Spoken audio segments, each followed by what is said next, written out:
नमस्कार, आप देख रहे हैं सिटी तहलका और मैं आपके साथ वंदना कादियान। तो चलिए शुरुआत करते हैं दिन भर की मुख्य गतिविधियों के साथ। पानीपत पुलिस और वकील एक बार फिर आए आमने सामने। वकीलों ने एएसपी पूजा वशिष्ठ व अन्य पुलिसकर्मियों पर वरिष्ठ वकील व उनके बेटे के साथ मारपीट करने व झूठा मुकदमा दर्ज कराने के लगाए गंभीर आरोप। वकीलों का कहना, जब तक मामले में नहीं होती कोई कानूनी कार्रवाई तब तक रखेंगे वर्क सस्पेंड। सड़क पार कर रहे बच्चों को बचा रही थी किन्नर। एक्टिवा सवार युवक ने किन्नरों से की मारपीट, किया हमला। मेडिकल करवाने सिविल अस्पताल पहुंचे किन्नरों ने निर्वस्त्र होकर जमकर किया हंगामा, करी न्याय की मांग। गांव नौलथा में अडानी के गोदामों का निर्माण कार्य गुस्साए किसानों ने कराया बंद। स्थिति को संभालने के लिए पुलिस बल भी मौके पर रहा मौजूद। किसानों का कहना, जब तक वापस नहीं होते तीनों कृषि कानून विरोध रहेगा जारी। जिले में गिरता कोरोना संक्रमण का स्तर, राहत भरी खबर। महामारी को दोबारा न फैलने से रोकने के लिए हर समय हर स्थान पर कोरोना गाइडलाइंस का पालन करना आवश्यक। 15 जून के बाद पानीपत डिपो से लंबे रूट की बस सेवा फिर से होगी बहाल। रूट चार्ट भी हो चुका तैयार, यात्रियों को मिलेगी राहत। ओल्ड इंडस्ट्रियल एरिया में ठेकेदार की लापरवाही से गिराया गया लगभग 20 साल पुराना नीम का पेड़। ओल्ड इंडस्ट्रियल एरिया के प्रधान व उद्योगपतियों ने ठेकेदार के खिलाफ मुकदमा दर्ज करने की करी मांग। आइए अब दिखाते हैं खबरें विस्तार से।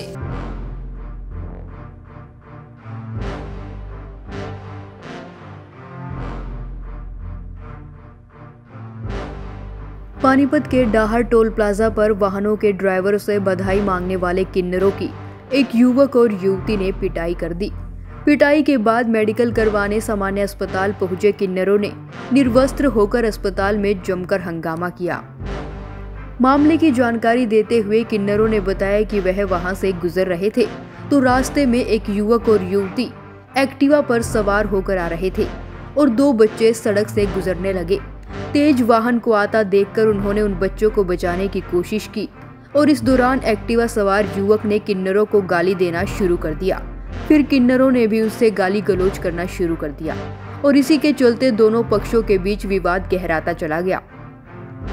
तैश में आकर युवक ने किन्नरों पर ईंट और चाकू से हमला कर दिया।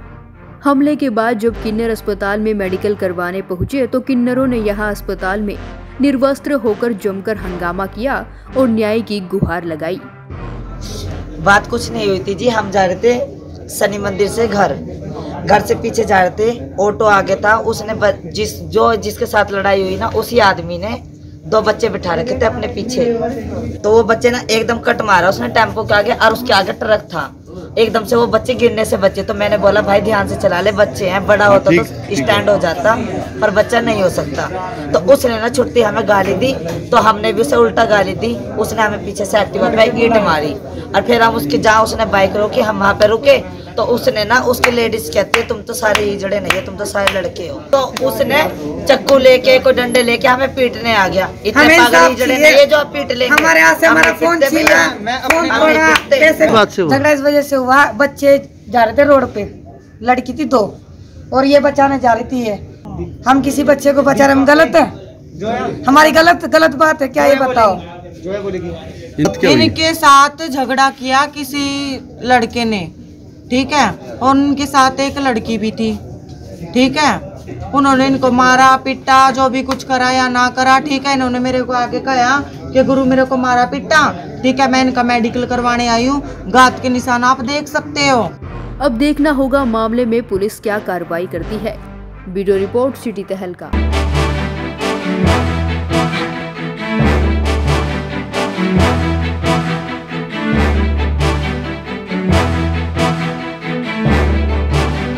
अडानी के गोदामों का निर्माण कार्य किसानों ने कराया बंद। एक तरफ जहां किसान तीनों काले कृषि कानूनों के विरोध में अपनी मांगों को लेकर दिल्ली की सीमाओं पर डटे हैं, तो वहीं दूसरी ओर पानीपत के गांव नौलथा में किसानों की ही जमीन पर अडानी के गोदामों का निर्माण कार्य शुरू किया गया। मामले की भनक लगते ही गुस्साए किसान तुरंत प्रभाव से एकत्रित होकर गांव नौलथा पहुंचे और अडानी के गोदामों का निर्माण कार्य बंद कराया, जो कि तस्वीरों के माध्यम से आप साफ तौर पर देख सकते हैं। वही स्थिति को संभालने के लिए भारी पुलिस बल भी मौके पर मौजूद रहा। भारतीय किसान यूनियन हरियाणा के उपाध्यक्ष सत्यवान नरवाल ने जानकारी देते हुए बताया कि किसानों को गुमराह कर सस्ते दामों पर अडानी ने कई वर्षों पहले यहां जमीन खरीदी और पूरे देश की खाद्यान्न को अपने कब्जे में लेने के लिए यह गोदाम बनाना शुरू किया। जब इसका विरोध किया और किसानों द्वारा आंदोलन शुरू किया गया तो यह कार्य बंद कर दिया गया था, लेकिन अब चोरी छिपे फिर से इस कार्यों को शुरू किया गया। इसकी सूचना मिलते ही वह तुरंत यहाँ पहुँचे और कार्य को बंद कराया। उन्होंने भी आश्वासन दिया कि सोमवार तक यह निर्माण कार्य बंद रहेगा और वह ऊपर बात कर इसका जवाब देंगे कि यह कार्य होगा या नहीं। देखिए, यहाँ अडानी ने कई साल पहले ज़मीन खरीद ली थी।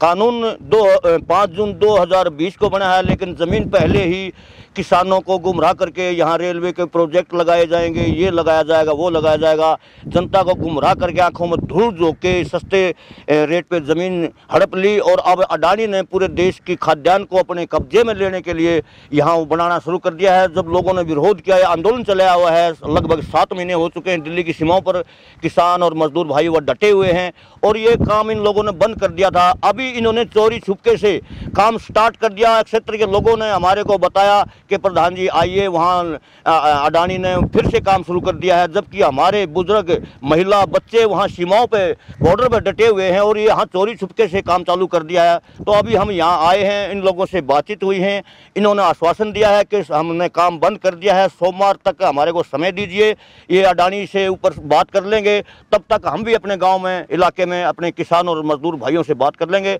अभी इन लोगों ने आश्वासन दिया कि सोमवार तक काम बंद रहेगा। सोमवार को ये बता देंगे कि अडानी यहाँ भिड़ंत चाहता है या शांतिप्रिय ढंग से निपटना चाहता है। हमारी मांग है कि जब तक ये 3 काले कानून रद्द नहीं हो जाता, जब सुप्रीम कोर्ट ने भी इन कानूनों पर रोक लगा रखी है, तो ये कैसे चालू कर रहे हैं? हो सकता है ये जो 3 काले कानून है सुप्रीम कोर्ट भी रद्द कर दे और सरकार भी मान ले, तो फिर इन जमीन पे अडानी का क्या मतलब रह जाएगा? हो सकता है दोबारा से किसानों, इस क्षेत्र के किसानों ने इसी पर खेती करनी पड़ जाए। वहीं उन्होंने कहा कि जनता सर्वोपरि है, जनता की सहमति के बिना कोई कार्य नहीं हो सकता। अगर गोदाम का कार्य सोमवार के बाद शुरू होता है तो वह इसका किसान मिलकर विरोध करेंगे। Bureau report.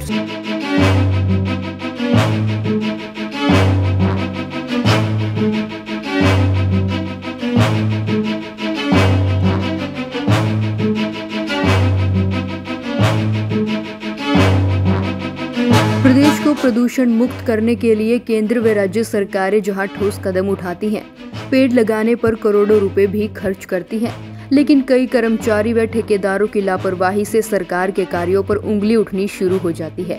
ऐसा ही एक मामला पानीपत के ओल्ड इंडस्ट्रियल एरिया का है। जब HSIDC द्वारा नाले बनाने का ठेका ठेकेदारों को दिया गया, लेकिन अब ठेकेदार की लापरवाही से लगभग 20 साल पुराना नीम का पेड़ गिर गया। इस पेड़ के नीचे फैक्ट्री में काम करने वाले मजदूर खाना खाते थे। ओल्ड इंडस्ट्रियल एरिया के प्रधान व उद्योगपतियों ने ठेकेदार के खिलाफ मुकदमा दर्ज करने की मांग की है। क्या कहना था क्षेत्र के प्रधान व उद्योगपतियों का, जरा सुनिए।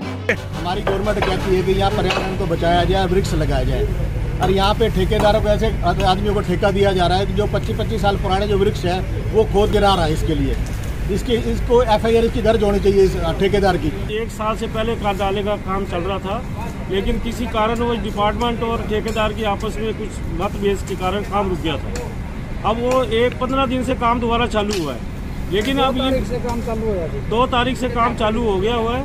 लेकिन इनको ये कहा था कि आप 2 टीमें लगाइए, एक टीम वो जो पुराने काम करती हो वो जो पेंडिंग पड़े उसको कंप्लीट करो, और एक नहीं लगाए। अब इन्होंने क्या किया, दोनों नए लगाने चालू कर दिए ठेकेदार ने।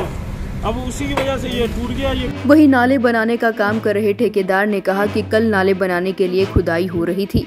पिछले 6 महीने से काम बंद पड़ा था, कल ही काम शुरू हुआ है।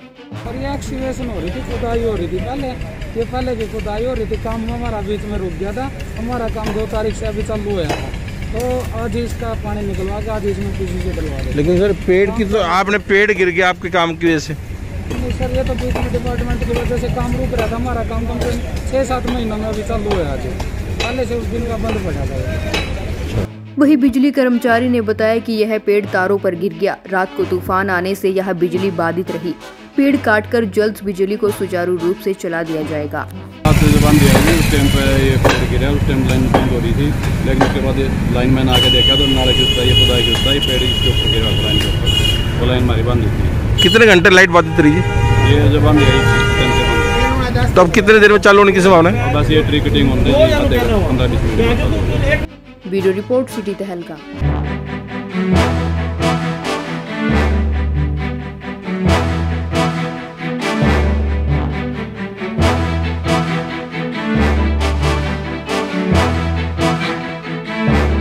कोरोना संक्रमण के गिरते स्तर के चलते लॉकडाउन में मिली राहत के बाद पानीपत डिपो से लंबे रूट की बस सेवा फिर से बहाल होने जा रही है।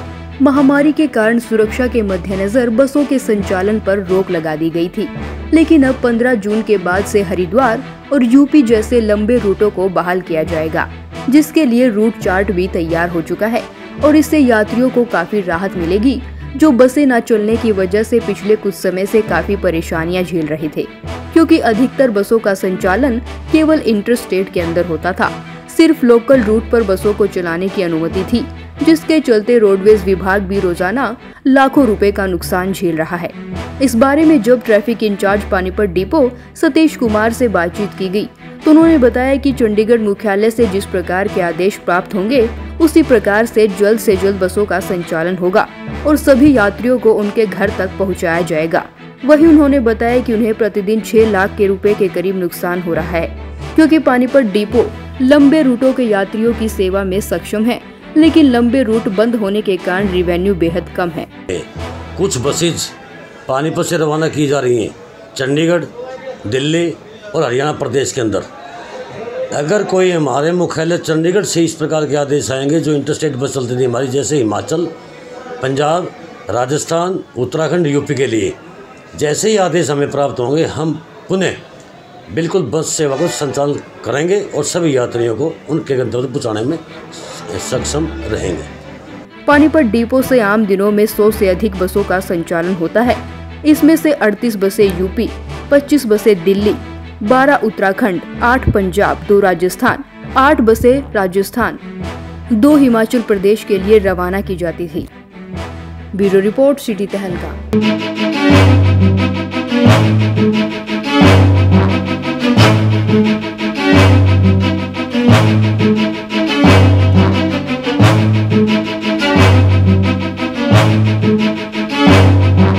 वकील और पुलिस एक बार फिर आमने सामने। दरअसल पानीपत पुलिस और वकील एक बार फिर आमने सामने आ चुके हैं। वकीलों ने एएसपी पूजा वशिष्ठ व अन्य पुलिसकर्मियों पर वरिष्ठ वकील व उनके बेटे के साथ मारपीट के गंभीर आरोप लगाए और इसी के चलते वकीलों ने मीटिंग कर वर्क सस्पेंड किया और एसपी से मुलाकात करने पहुंचे। बार एसोसिएशन के प्रधान शेर सिंह ने बताया कि वरिष्ठ वकील साथी खेत का कार्य कर घर की ओर लौट रहे थे कि रास्ते में एएसपी पूजा वशिष्ठ पुलिस बल के साथ डाहर गोल चक्कर के पास मौजूद थी। उन्होंने उन्हें रोका और बेटे को कहा कि तुम्हारा मास्क कहाँ है। सवाल पर बेटे ने कहा कि आपका मास्क कहाँ है और इसी को लेकर दोनों पक्षों में झगड़ा हो गया और मारपीट करने के बाद उल्टा पुलिसकर्मी ने पिता पुत्र के खिलाफ मारपीट करने, जान से मारने की धमकी देने व वर्दी फाड़ने का आरोप लगाकर मुकदमा दर्ज करवाया और इसी के चलते वकीलों ने वर्क सस्पेंड किया और खूब हंगामा किया। एक वरिष्ठ साथी श्री वेदपाल कादियान जी, पूर्व प्रधान जिला बार एसोसिएशन जोशीवा गांव के रहने वाले हैं, अपने खेत में मोटर लगवा करके अपने निवास स्थान पानीपत आ रहे थे, तो रास्ते में पुलिस पार्टी पूजा वशिष्ठ एएसपी खड़ी थी।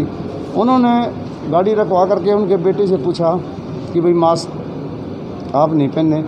उन बेटे ने कह दिया कि मैडम मास्क तो आप भी नहीं पहन रहे। इसी बात पे कह के मैडम को गुस्सा आ गया और उन्होंने साथी पुलिसकर्मियों को कह के उसके साथ मारपीट की और बदतमीजी की। जब उनके फादर बीच में आए तो उनके साथ भी मारपीट की और उनके खिलाफ एक झूठा केस दर्ज करवा दिया और सारी रात थाने में रखा, जबकि घर वाले को कोई सूचना नहीं कि भाई हमने वाले वो थे। ये सारी वो थी और इसलिए बार ने फैसला किया जब तक ये पर्चा कैंसिल नहीं होगा वकील हड़ताल पर रहेंगे। वकीलों का कहना है कि जब तक मामले में कोई कानूनी कार्रवाई नहीं होती तब तक वर्क सस्पेंड रखेंगे। उनकी मांग है कि दर्ज झूठा मुकदमा कैंसिल किया जाए और आरोपियों के खिलाफ सख्त कार्रवाई की जाए। वहीं आपको बता दें कि इससे पहले भी सीआईए के एक कर्मचारी द्वारा वकील के साथ मारपीट करने का मामला भी सामने आया था, जिसका सीसीटीवी फुटेज भी मिला था। ब्यूरो रिपोर्ट, सिटी तहलका। आज के इस बुलेटिन में बस इतना ही। अगले बुलेटिन में फिर मिलेंगे कुछ और नई खबरों के साथ। तब तक के लिए जुड़े रहे सिटी तहलका सच के साथ। नमस्कार।